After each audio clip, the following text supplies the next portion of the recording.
This is part three of both the mother and the father dealing with single motherhood and the rearing of boys with single mothers and the effects of that particular condition. We're going to start with the one-sided respect again. So with one-sided respect, um, it's difficult to, because some people see respect as an emotional thing, and then other people see it as a principle-based thing, which is more logical. So um, that kind of makes it difficult to differentiate what respect is, because it depends. Because women see respect differently than men, and so that's something that needs to be understood before you can actually understand what, like, for example, when a single mother asks for respect or something like that, or just a woman in general, rather, um, you have to understand it's coming. I mean, we're speaking two different languages. It's not necessarily the same. There's so many different angles to come at this, but I'm going to come at it in the most simple way that I can actually get the video done and actually get the point across.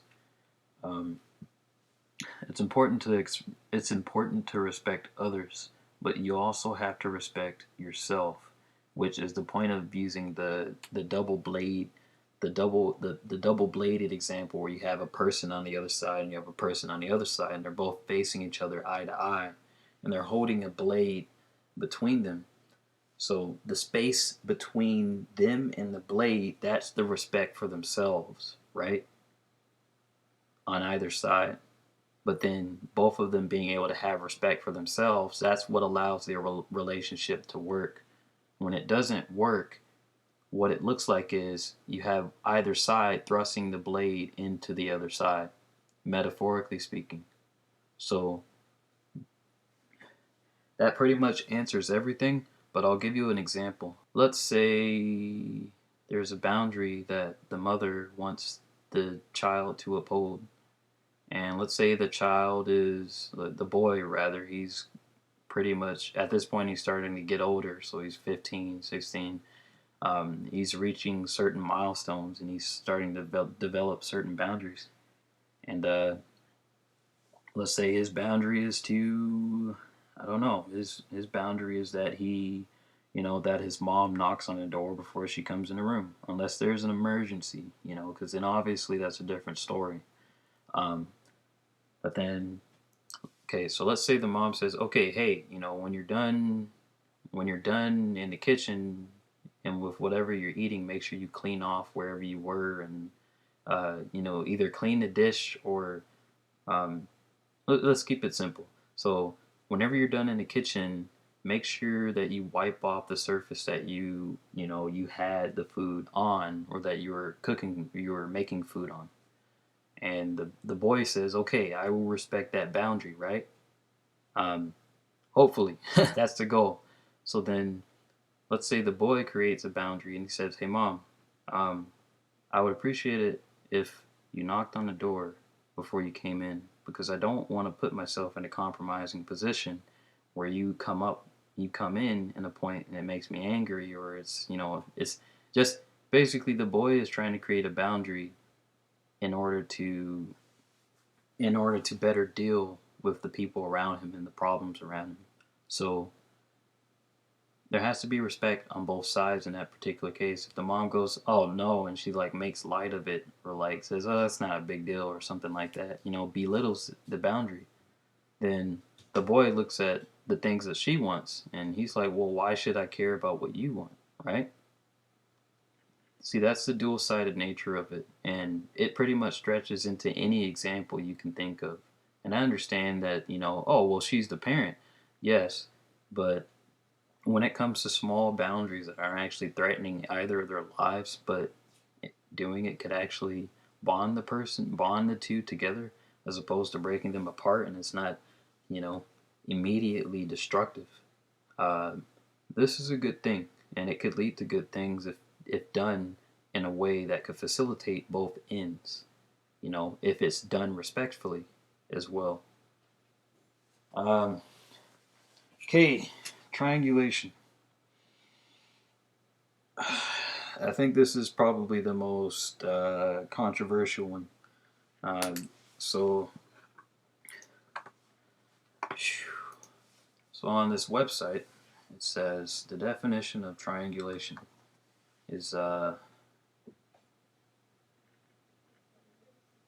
triangulation is when a toxic or manipulative person, often a person with strong narcissistic traits, brings a third person into their relationship in order to remain in control. There will be limited or no communication between the two triangulated individuals except through the manipulator. It may appear in different forms, but all are about divide and conquer or playing people against each other. Uh, all right. So this one's very specific. So I'll kind of create a scenario for you. So let's say, since we're talking about single moms in particular here, so let's say you have boys and you have like three, let's say you have a lot of boys, right? In that particular dynamic. So in this particular case, let's say you have boy B and you have person B and you have the mother, which is A, and then you have the other son, which is C. Now I'm going to keep it simple. I could add more variables, but it would just make it more complicated, and I don't want to do that right now. So one of the ways that this type of thing, and I believe if this is what you could call triangulation, plays out, is that person A, which is the manipulator or the parent, will look at person B, which is the son, and say, essentially, person B doesn't have free reign to talk and communicate. They can only talk when they're told that they should, when they're told to give a command or when they're told to talk. But then after that, what ends up happening is, in this particular dynamic between, what can happen anyway, between a single mother and a son, is that the the other siblings will actually be utilized against the person A. So you'll have person C. So person C will actually be uh, will be galvanized against person B, but it's contingent on if person B or if person B actually does something. It's a preemptive measure, but with single mothers, it's like, and of course, I guess it's possible from fathers, like if single fathers, but I think it's probably more common among single mothers because of the inherent threat present among like an aggressive boy, um, who is either showing signs of aggression or the mother is worried that there might be signs. So, gotta think this through. I'm trying to make it short, but all these videos keep going long. So, all right. So let's do this quick. So you got the mother, and that's person A, and you have the son who's being talked to and who's doing wrong, might be being disciplined, and that's person B. And then you have the son who's witnessing the disciplining, and that's person C. So person C, at times, person C will actually be pitted against person B in order to get compliance out of person B or to get some sort of control or leverage over B, but it's a preemptive measure to make sure that person B, it's like a way of gaining compliance, like keeping them from doing whatever it is that person A believes person B is going to do. So it's very preemptive, it's very strategic. But that's an example of triangulation as I understand it. And gaslighting. So gaslighting.